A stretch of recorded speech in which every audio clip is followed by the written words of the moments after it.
Now, you've got to wonder where Julie Bishop is getting her advice from. Well, I can tell you one thing when it comes to that advice with foreign aid spending. There's a lot of advice that we are getting. In fact, I asked someone this morning, I said, look, hypothetically speaking, how many advisors do you think we have in Australia, paid advisors, to advise the government on where to spend our foreign aid? Now, the person I asked, their best guess was 25. Well, no. We're told today the number is 2,200. 2,200 advisors, all earning good coin, at a total cost of $182 million a year, just to tell us where to spend our aid money. We invited Julie Bishop to discuss this, but apparently she's busy in New York. Someone who shares my concerns is the One Nation leader, Pauline Hanson. And Pauline Hanson does join me now. Pauline, good evening to you. Hi, Ben. Hello. Why do we need 2,200 people to tell us where to spend our foreign aid? Ben, I had no idea about that until you actually said it this afternoon on your radio program. I can't believe it, what a waste of money that is. And what did you say, 182 million a year just to run that? It's just a waste of money. And what you're saying, 200,000 to Papua New Guinea, you know, it's pittance, really is. I've got a few concerns here. Look, we do give around about $534 million a year to Papua New Guinea. So that's, you know, for infrastructure, schools, hospitals, training, jobs. So we do give them a lot of money. And, you know, also the fact is you mentioned about the $90 million that Julie Bishop gave to this educational program, which I'm hearing is not the best program. We've got to start looking after our own, Ben. You know, and I'll go back to the cyclones that we had in North Queensland. I've still got people, and parts of Queensland hasn't even been fixed from that. And as far as the educational program, we have gone so far down in Australia with the standards of our kids and the educational levels, and yet we're giving $90 million to these programs, plus previously over $300 million when Julia Gillard was Prime Minister. So we need more accountability. Pauline, you travel around, you talk to the people, right? You've got your ear to the ground. I get the impression, talking to people on the radio on a daily basis, that they would be more than happy with us scaling back the general handouts that we give in foreign aid and reserving more for moments like this, where we have people dying right next door to us. They desperately need our help, and we fling them 200 grand.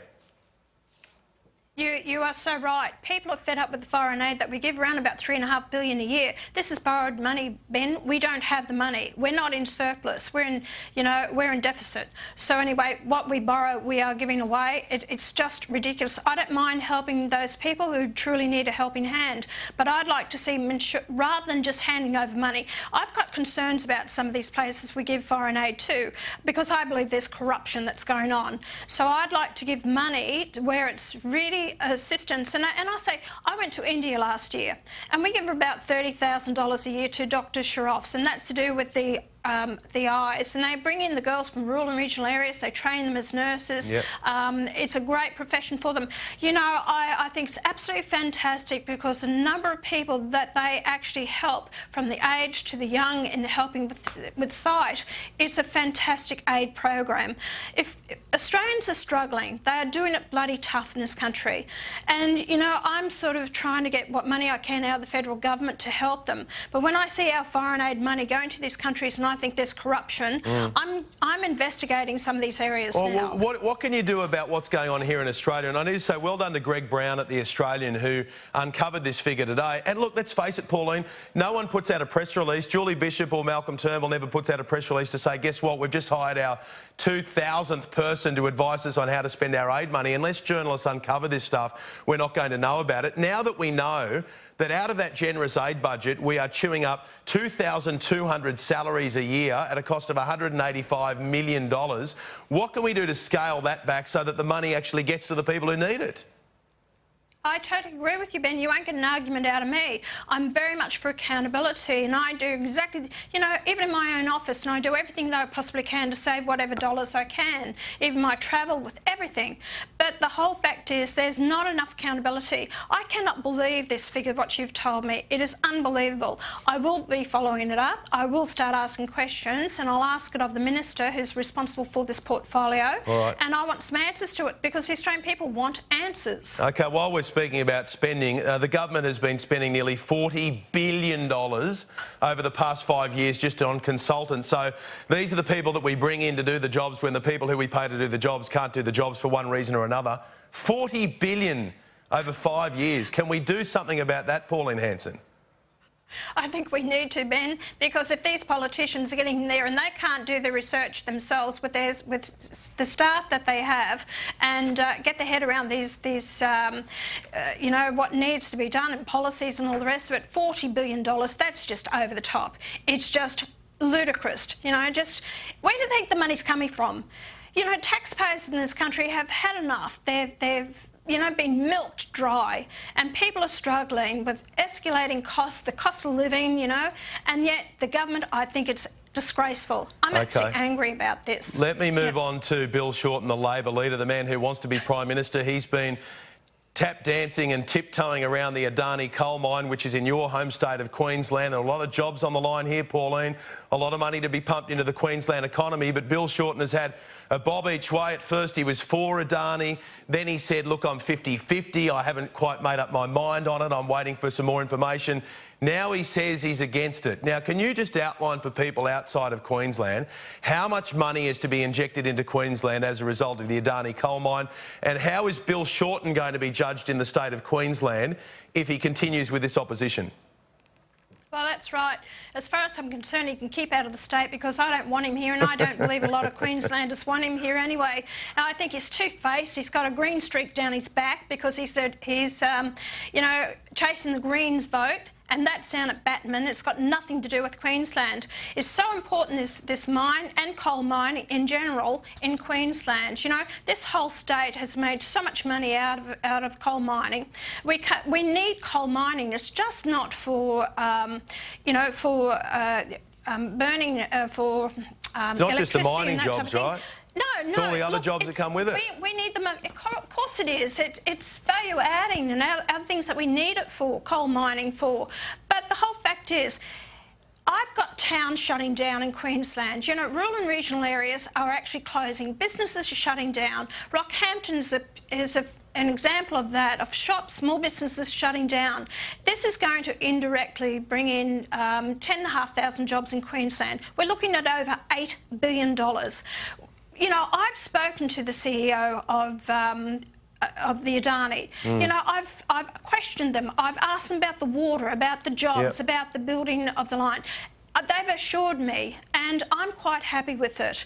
I've got no problems with it. We need this in Queensland. People are crying out for jobs and to keep these towns and rural areas going. Sure. So I'd love to see the reaction if Bill Shorten... Queensland. I'd love to see if Bill Shorten went to the pub in Rockhampton and shared his view with everyone there in Rocky and to see how it goes down. Now, listen, before I let you go, just quickly, and just in case you missed it, Mr Shorten, Pauline Hanson doesn't want you in Queensland. Is that the whole state of Queensland?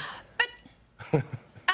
I had a meeting with him last year, face to face. He said, "I'm pro-coal." Yeah, he told you he was pro-coal. So he did. He told me he's pro-coal, not like his colleagues. He's I don't want to jump in on you, but I've got to ask you this one before I go, because there's going to be this documentary on kangaroos. It's premiering overseas in the USA and in Europe, and then it's coming to Australia next year. It's basically against kangaroo culling out of fear that they may go extinct. Now, you spend a lot of time in the bush. According to the official figures, there's 45 million of them in Australia. I mean, come on. We've even got environmental groups, conservation groups out of Canberra who are calling for a cull because they're worried about other native wildlife that are losing their lives as a result of the kangaroos running rampant. I mean, come on. Kangaroos becoming extinct? They're not going to become extinct, and I can tell you on my front lawn of outside my house, and I'm on my acreage, and I have at least 20 sitting around underneath my tree, and I'm sure it's growing. They're inviting all their friends and neighbours to come down as well. Papa Punyal, that army base in New South Wales, they have to cull them down there because of the number of kangaroos. Talk about the Greens. That bunch of idiots are actually wanting to bring the ISIS fighters back into Australia.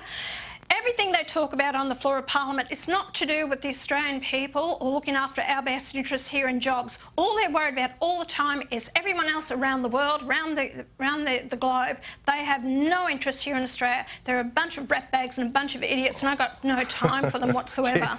You don't pull any punches. Now, just very quickly, yes or no, straight answer. When you've got all these kangaroos outside the front of your place, are you a good shot?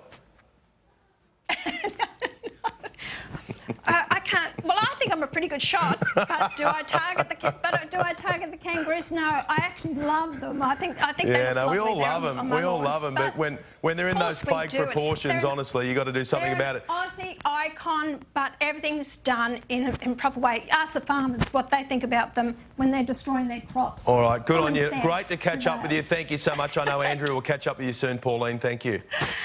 Thanks, Ben. Good on you. Pauline Hanson joining us from our Brisbane studio.